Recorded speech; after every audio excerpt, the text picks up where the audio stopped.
Have you ever felt alone in the middle of a conversation full of people? Have you noticed how exhausting it is to sustain dialogues that never touch on anything real, anything deep, anything that actually matters? There's a type of loneliness that doesn't come from the absence of people, but from the presence of words without weight, without truth.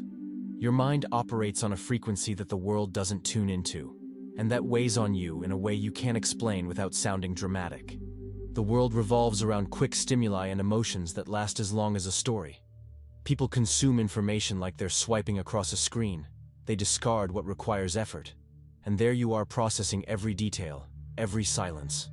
Your mind doesn't glide across the surface. It dives. It goes deep.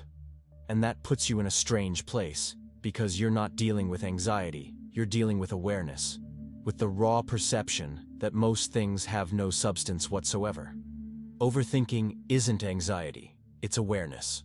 And there's a brutal difference between these two things that almost no one understands. Anxiety is fear of what doesn't exist. It's the anticipation of imaginary tragedies. It's the mind running in circles without going anywhere. It's you creating catastrophic scenarios that probably will never happen. It's you torturing yourself with possibilities that exist only in your head. But overthinking, reflecting deeply, questioning everything, that's not fear, that's clarity. You're not creating problems. You're seeing the problems that already exist and that others choose to ignore. You're not inventing complexity. You're recognizing the complexity that was always there, but that no one wants to admit. You're not being weak. You're being real. You're being honest with what you perceive, with what you feel, with what you understand. But the world doesn't know how to deal with that, because the world prefers comfort to truth, prefers distraction to reflection, prefers ignorance to awareness. And when you show up with this mental baggage, with this need to go beyond the obvious, with this inability to accept shallow answers, people look at you like you're too complicated, too intense, too heavy. And then they throw a label at you. They tell you that you need to relax, that you overthink, that you should be lighter, as if depth were a defect and not a way of existing, as if questioning were a disease and not a stance toward life, as if reflecting were a problem and not a tool for understanding. And that puts you in a constant dilemma between being true to yourself or adapting to the expectations of lightness that the world imposes. The problem is that the modern world wasn't made for those who feel too much. It was designed for those who consume fast, forget fast, replace fast. Notifications that never stop, trends that change every hour, headlines that are forgotten the next day, 15-second videos that promise instant answers to complex questions. Everything calibrated not to demand real attention, not to provoke discomfort, not to make anyone stop and really think. It's a system built to keep people on the surface, surfing from stimulus to stimulus, to ensure that nobody sinks too deep, to make sure everyone keeps consuming without questioning, engaging without reflecting, reacting without understanding. And in the middle of all that, there you are, trying to process each piece of information, trying to understand what's behind what's being said, trying to make sense of a world that has no interest in making sense. You see a news story and immediately start questioning the source, the intention, the context, what wasn't said, who benefits from this narrative. You watch content and you're already analyzing between the lines, the subtle manipulations, the hidden narratives, the interests behind what's being sold as neutral entertainment. You can't just consume, you need to understand. And that weighs on you, because you can't just ignore, you can't pretend everything's fine. You can't live on the surface when your mind insists on going deep. Every superficial interaction becomes an effort. Every empty conversation becomes draining. And you keep accumulating this invisible exhaustion that no one around you notices. Because for them, all of this is easy. It's automatic. It's natural. Superficial conversations aren't neutral for those who overthink. They're not just boring, they're exhausting. Because you're there, listening to someone talk about anything that doesn't matter, about the weather, about the soap opera, about gossip about people you don't even know, about empty complaints that lead nowhere, and your mind is trying to find a point of connection, trying to give depth where there isn't any, trying to make it worthwhile. You try to steer the conversation towards something more substantial. You try to touch on topics that really matter. You try to go beyond the surface, but the person doesn't follow. They don't want to go deeper. They just want to maintain the social protocol of exchanging words without commitment. And it doesn't work. Because the other person isn't seeking depth. They're just filling the silence. They're just fulfilling the social protocol of talking. They're just performing normalcy. And you're stuck there, smiling, agreeing, pretending interest, while inside you feel a frustration you can't name. It's like trying to breathe underwater. It's like trying to run with your feet sunk in sand. It's a constant effort that leaves you exhausted for no apparent reason. And the worst part is, you can't just leave. You can't say, "This conversation makes no sense," because then you become the weird one, the antisocial one, the one who doesn't know how to relate, the one who thinks they're better than others. So you sustain it, you endure it, you smile, you agree, and each word you hear without meaning drains a little more of your energy, empties you in a way you can't explain. And then comes the loneliness. Not the loneliness of being alone in an empty room, but the loneliness of being surrounded by people and still feeling completely isolated. It's the loneliness of being at a party full of laughter and realizing you don't connect with any of it. It's the loneliness of being in a group of friends and feeling like you're the only one thinking beyond what's being said. It's the loneliness of having conversations that never touch on anything real, anything true, anything deep. Because you realize that no one there is really seeing you. No one is really hearing you. No one is willing to go beyond the social script that everyone has already memorized. Everyone is performing roles. Everyone is following pre-established scripts. Everyone is maintaining a safe distance from anything that's too real, too true, too vulnerable. You're there, but your essence isn't, because there's no space for it. There's no space for what you really think, for what you really feel, for who you really are. And that hurts in a silent way, in a way you can't complain about without seeming arrogant, without seeming ungrateful, without seeming dramatic. Because people will say you're surrounded by people, that you have friends, that you're part of social circles, so how can you feel lonely? And the answer is simple. Because being accompanied isn't the same as being connected. Because you can be surrounded by people and still have no one to share what really matters with. And you know this. You feel this. But you can't put it into words without sounding dramatic, without sounding exaggerated, without sounding like someone who's complaining with a full stomach. If you're enjoying this content, you might also like our exclusive material that's in the first pinned comment. There's a constant conflict between depth and social adaptation. You want to be true to your way of thinking, to your way of feeling, to your way of existing. But at the same time, you know the world doesn't reward that. The world rewards those who adapt, who simplify, who don't question too much, who don't complicate, who accept things as they are without creating friction. The world values those who maintain social peace, who don't confront, who don't disturb, who know when to shut up. And you're stuck in this dilemma. Either you force yourself to be more superficial to fit in, or you accept that you'll live displaced. And neither option is comfortable, because adapting means betraying yourself, means silencing your own mind, means pretending you're someone you're not, means performing an edited version of yourself that fits social standards. It's you mutilating yourself to fit into spaces that weren't made for you. But not adapting means carrying the weight of being misunderstood, of being seen as difficult, of being left aside, of being labeled as the complicated one, the intense one, the one who thinks too much.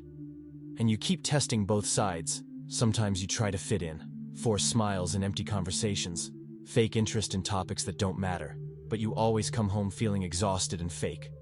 Other times you give up and isolate yourself, choose conscious solitude instead of superficial company, but then doubt hits whether you're not missing opportunities, whether you're not closing yourself off too much, whether you're not being arrogant.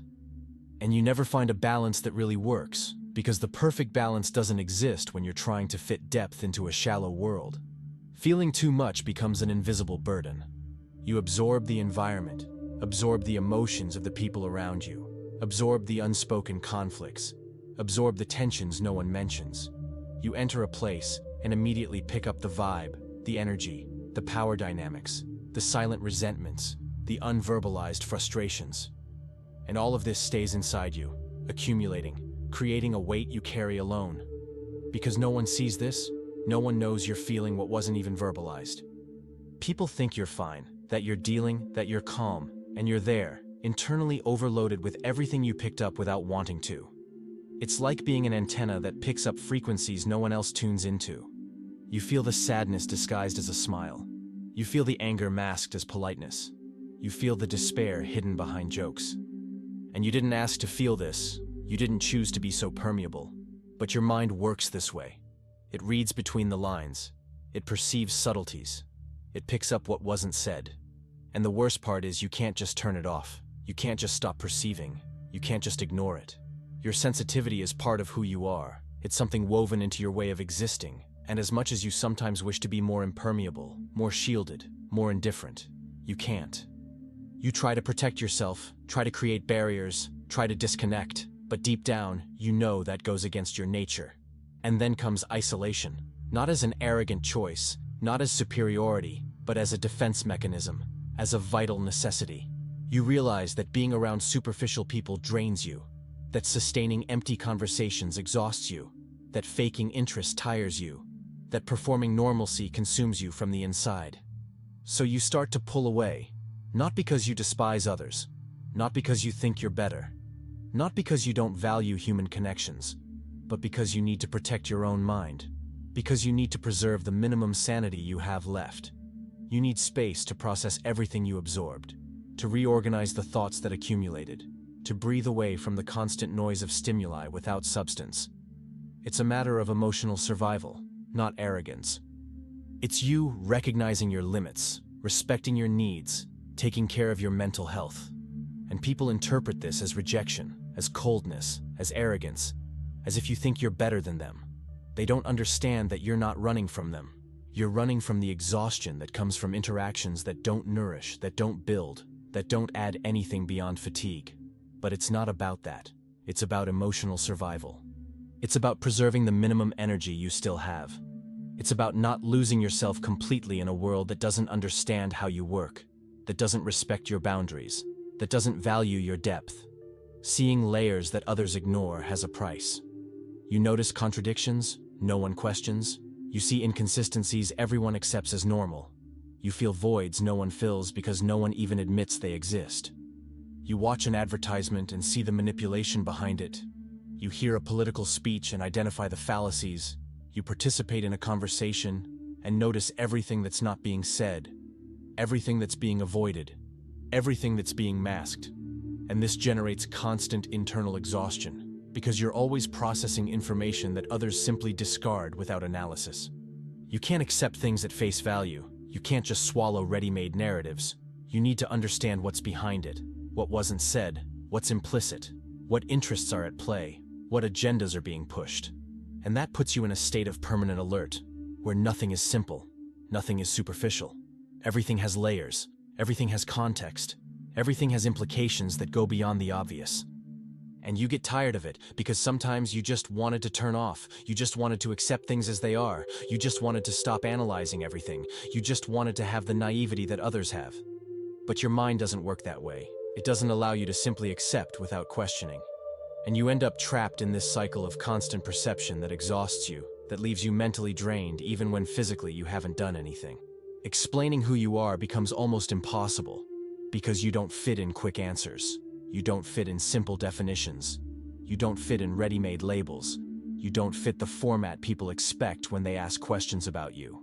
And when you try to explain yourself, when you try to put into words what goes on inside you, when you try to describe how your mind works, people lose patience. They want summaries, they want conclusions, they want you to simplify, they want you to say in 2 sentences who you are, what you do, what you want. But you're not simple. You don't fit in 2 sentences, and trying to fit yourself into a reduced version of yourself is frustrating. It's mutilating. It's like trying to summarize an entire book in 1 word. You have nuances, contradictions, complexities that can't be packaged in ready-made answers. So you give up. You stop trying to explain yourself. You accept that most people will never truly understand who you are. You learn to offer simplified versions of yourself, edited versions that fit people's attention span, versions that don't scare, that don't disturb, that don't demand too much.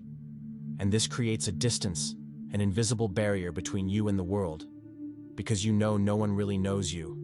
No one sees the totality of who you are. And this generates a specific loneliness of someone who lives hiding parts of themselves to be palatable. And there's guilt, the guilt of not being able to relax like others. You see people living lightly, carefree, enjoying simple things without questioning anything, without analyzing, without looking for hidden meanings, and you wonder why you can't do the same. Why you can't just watch something without analyzing every scene, every dialogue, every narrative choice. Why you can't have a conversation without seeking depth, without trying to understand the real motivations behind the words. Why you can't turn off your mind and just enjoy the moment without processing everything.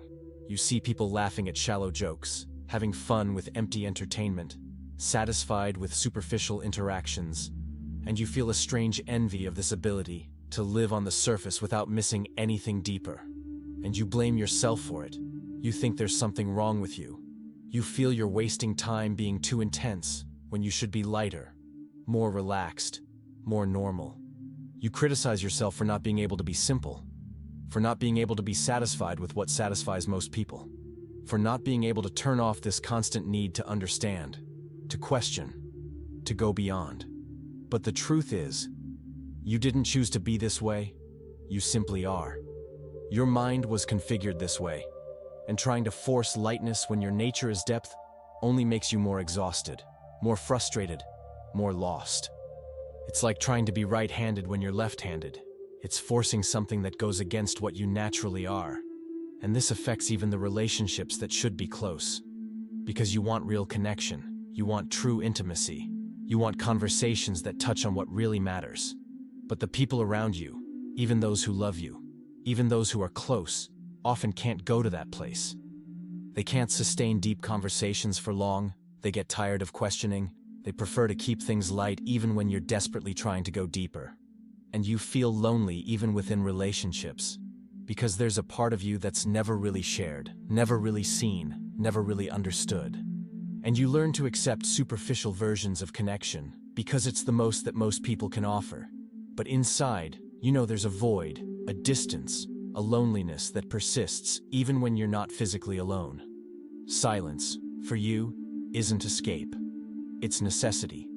It's the space where you can reorganize everything you absorbed throughout the day, where you can process without interruptions, where you can breathe without having to perform, without having to smile, without having to pretend. It's in silence that you reconnect with yourself, that you clear your mind of all external noise, that you come back to feeling who you are without the layers of social adaptation you need to wear to move through the world. People interpret your silence as distance, as coldness, as disinterest, as if you didn't care about them, as if you were pulling away by selfish choice. But it's none of that. It's you trying to stay whole in a world that fragments you all the time. It's you seeking clarity amid the chaos of stimuli. It's you protecting your mind from more noise, from more demands, from more performance. And you shouldn't have to justify this. You shouldn't have to explain why you need time alone, why you need quietness, why you need pause.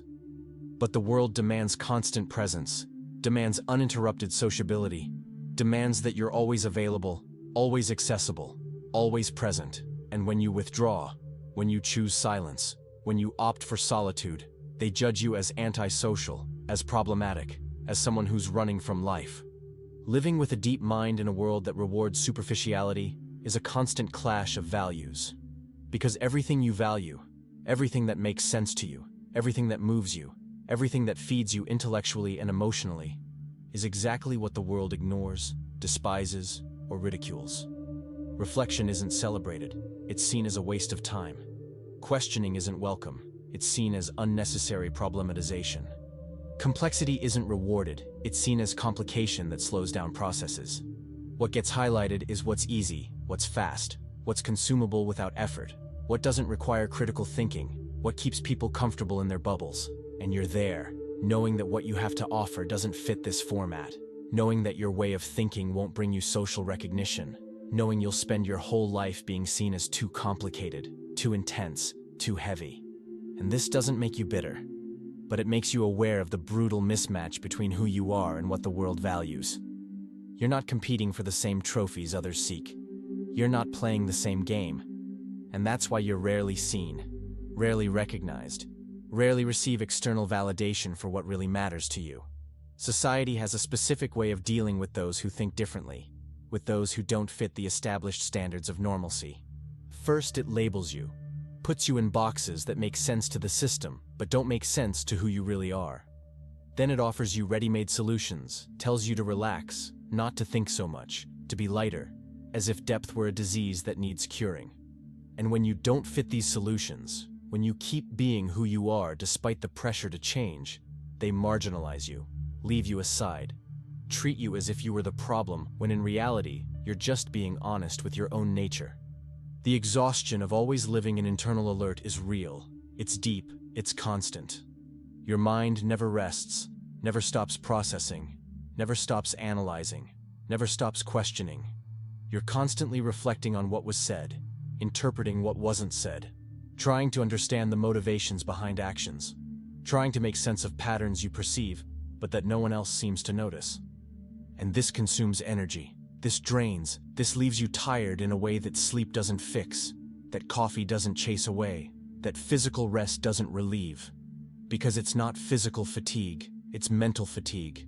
It's the deep exhaustion of always being on, always attentive, always trying to decipher what's happening around you, always seeking to understand, always processing information in multiple layers. It's like your mind is a computer that never shuts down, that's always running programs in the background, always analyzing data, always looking for patterns, always trying to make connections. And you'd like to have an off button. You'd like to be able to pause your mind for a few moments. You'd like to experience what it's like to live without this constant alert, but you don't. So you live with this fatigue, learn to function even exhausted, and move forward carrying a weight no one sees but that you feel in every cell of your body. There's the risk of becoming invisible. Because deep minds aren't flashy, aren't scandalous, aren't performative, don't make noise, don't demand attention. You're not competing for likes, for views, for superficial recognition. You're not trying to stand out through artifice. You're just existing the way you can, the way that makes sense to you. And in a world that values noise, that values spectacle, that values appearance, that rewards those who shout loudest and shine brightest, you go unnoticed.